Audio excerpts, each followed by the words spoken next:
5 barangay sa Mauban, Quezon at Buwak, Marinduque, binaha. Alamin yan sa report ni Mark Lavaro.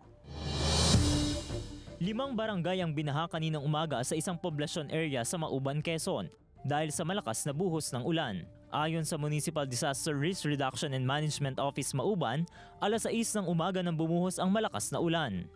Depende po kasi sir sa location kasi may part po na poblasyon na mababa po yung area. Almost 1 to 1.5 feet po yung taas ng tubig. Pag nataas po talaga ng 40 mm yung rain, nataas po talaga yung tubig. Kasi katabi rin po kami sa coastal area, lalo na pag po high tide, malaki po talaga yung possibility na bumaha.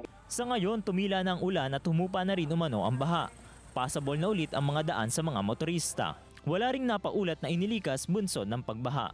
As of 9 AM po kaninang umaga, nag-subside na po lahat ng baha dito sa poblasyon area po sa Mauban.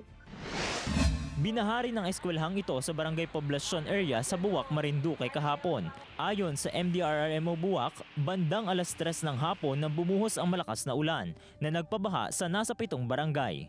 Pinasok ng abot tuhod na baha ang ilang mga bahay at establishmento. Stranded din ang ilang mga estudyante sa kanilang eskwelahan. Bale, initially meron kaming affected population namin. Ito yung naging catch basin ng tubig eh. Sa ngayon, humupa na ang baha sa lugar. Patuloy pa rin naman daw ang isinasagawang clearing operations ng mga otoridad. Yung sa population area po namin ay passable naman po yung mga kalsada.